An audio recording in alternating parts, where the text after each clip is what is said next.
Everybody outside here trying to barbecue. We just got a freak downpour. Oh my god. Barbecue actually went out because of the wind. Under the gazebo here, kind of staying dry. The sun back there, picking his nose. Picking his nose.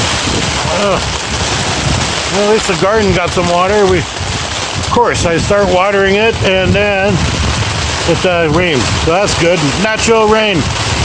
We're just under here. We're trying to hold the rain down. The tarp down. The downpour.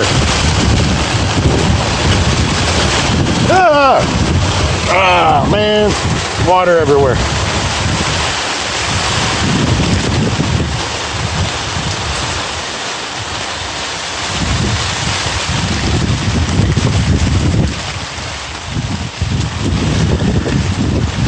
And this lets up in my other son in the house there.